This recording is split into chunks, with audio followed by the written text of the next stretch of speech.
Estamos escuchando Arbolito con León Gieco haciendo un cielo mucho más claro y bueno, ese llamado a otro tipo también de economía, ¿no? Hablando de Sanón, una fábrica recuperada. Pero bueno, vamos a hablar de otras aristas también de la economía, más actuales, que nos trae Alejandro Otero, un poquito de información y de análisis de lo que está sucediendo a nivel macroeconómico. ¿Cómo estás, Alejandro?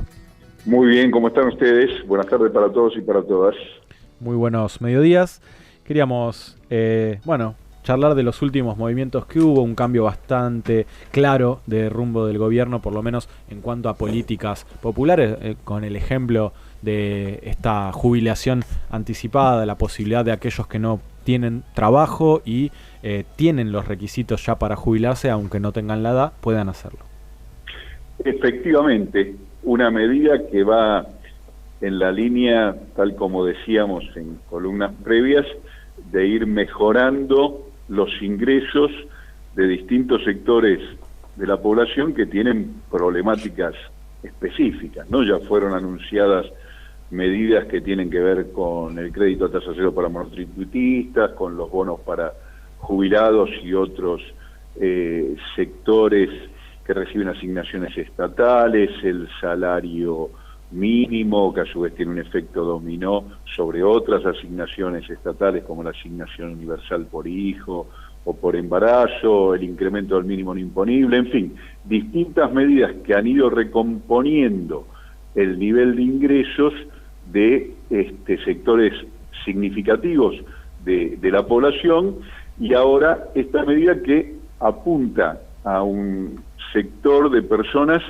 que están, como bien decías, en condiciones de jubilarse porque han aportado durante más de 30 años a lo largo de su vida, pero en el contexto que vivimos se encuentran desempleados. Es decir que si no existiera esta política pública, si no existiera esta intervención, estas personas estarían sin empleo, muy probablemente sin ingresos, y teniendo que atravesar los años que le quedan hasta jubilarse en esa condición. Esta política repara eso, anticipa el momento de la jubilación, y durante los años que le faltan para cumplimentar el requisito van a percibir el 80% de lo que les hubiera correspondido, y a partir de cumplimentar la edad el beneficio pleno. Por un lado, una medida sabia para atender la necesidad concreta de un conjunto de decenas de miles de personas a lo largo y ancho del país. Pero por otro lado también una medida sabia que en conjunto con las otras va en la línea de recuperar el consumo, recuperar capacidad de consumo. ¿Para qué? ¿Para qué recuperar la capacidad de consumo? Para, a través de esa vía, apalancar, empujar, impulsar el crecimiento económico de una manera sostenida que, como veníamos diciendo también, está dando signos auspiciosos, está dando signos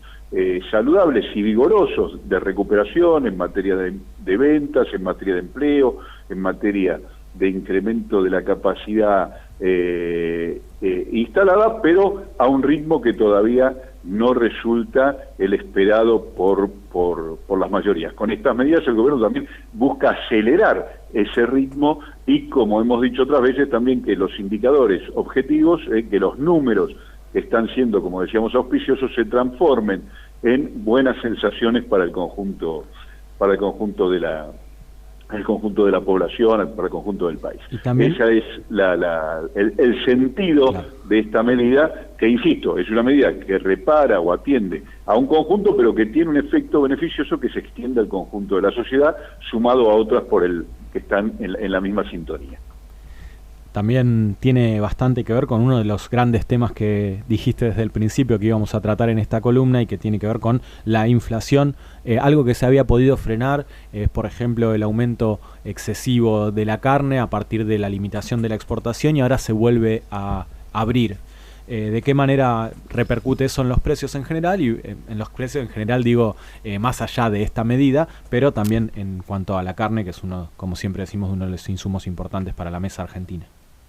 Bueno, a ver, va a haber que estar atentos, pero acá, creo que lo que el gobierno ha entendido es que, bueno, están dadas las condiciones para que el precio de este producto tan importante para nosotros, tan central en nuestra dieta alimenticia como es la carne vacuna, pueda recuperar el mercado mundial.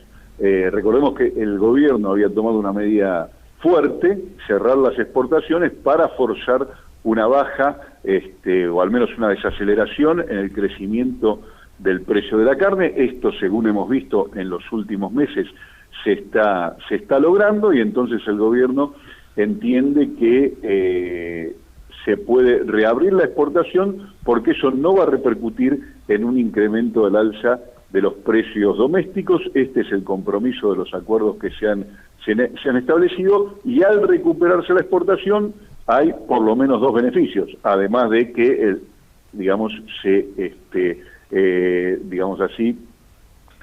se destraba el enojoso entuerto con el sector de la exportación de carnes. Por un lado, se recuperan los niveles de actividad, y eso esperemos tenga algún nivel positivo en el empleo, y por otro lado, el país va a tener un incremento de divisas adicional por esta vía. La cuestión a tener presente justamente es qué es lo que va a pasar con los precios. Esperemos que los acuerdos se cumplan y los precios de la carne no vuelvan a incrementarse, porque el efecto de la inflación, como hemos dicho, es muy complicado y es uno de los grandes desafíos, ¿no? Hemos tenido también estos días, en la semana, lo habrás visto, una buena noticia por el lado del indicador de pobreza. A ver, ¿qué quiero decir con una buena noticia? La buena noticia es que decreció respecto al primer semestre del año pasado, y esto era lo esperable, que disminuya el nivel de pobreza. Ahora, sigue siendo muy alto, ¿verdad? Es decir, el indicador de pobreza oficial está marcando que la Argentina tiene más del 40% de su población en esa condición, y más del 10% de su población en condición de indigencia. Siguen siendo números altísimos, a pesar de la recuperación del crecimiento. ¿Cómo se explica esto? ¿Cómo se explica que, si la economía está creciendo, la desaceleración de la pobreza o la caída de la pobreza sea relativamente moderada? Bueno, porque la inflación está generando el impacto empobrecimiento en los ingresos, que es justamente el tema que hay que evitar. ¿Qué es lo que hay que evitar? Que los incrementos en los ingresos de las personas, como por ejemplo los que se están logrando con las medidas que antes mencionábamos, ¿no?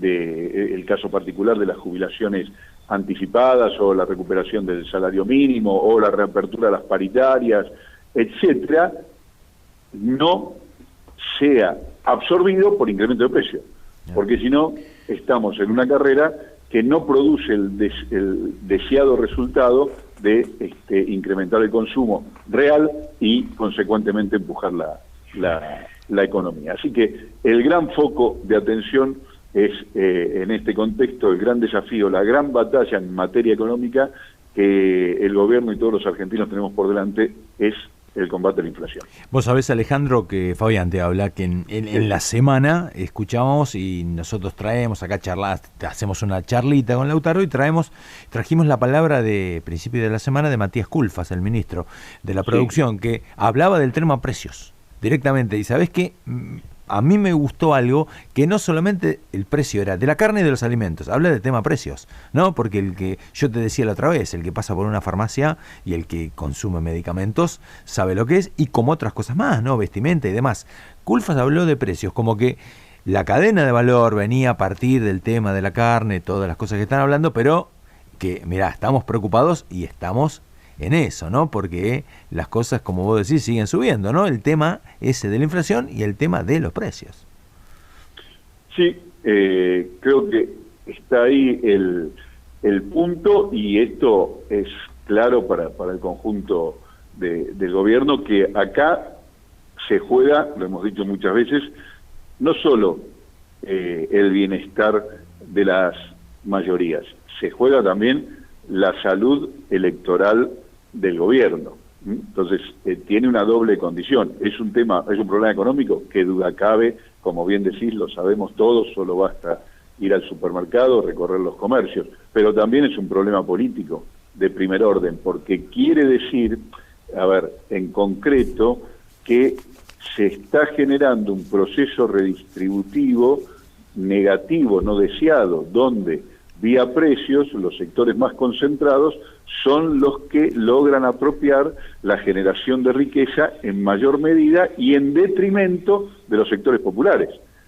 El secreto de una economía popular es generar riqueza y lograr una redistribución que haga que esa riqueza vaya cada vez en mayor medida en favor de las mayorías, reduciendo los niveles de desigualdad. Cuando eso no sucede, puede pasar por muchas vías, pero uno de los vehículos que arruina ese y lo invierte ese círculo virtuoso es justamente la inflación, que termina dando como resultado, más temprano que tarde, lo que llamamos una distribución regresiva del ingreso. ¿Qué quiere decir? Que apropian más los que más tienen en detrimento de los que menos tienen. Y esto nada tiene que ver con la idea de un gobierno popular y con la democratización de una sociedad moderna, ¿no? Alejandro, esto es algo personal. ¿Vos esperabas que hubo unos cuantos cambios de ministros, de segundas líneas, de terceras líneas, que por ahí no se ven, pero también las hubo? ¿Esperabas algún cambio en el equipo económico y en el equipo de producción, que tanto tiene que ver, estando Coulfas español, con el equipo económico? ¿Esperabas algún cambio grande? No, a ver, yo creo que el tema no es un tema de personas, los temas son de política, ¿no? Digo, parece que el tema es, y creo que los cambios de política se están notando, lo decíamos al principio, y bueno, ahora habrá que ver que los resultados sean los que se esperan, ¿no? Me parece que la cuestión central está en ese punto. Alejandro, te agradecemos mucho y bueno, la próxima semana esperamos seguir teniendo noticias positivas. Un abrazo, nos vemos la próxima semana. Hasta luego. Un abrazo, Alejandro Otero, economista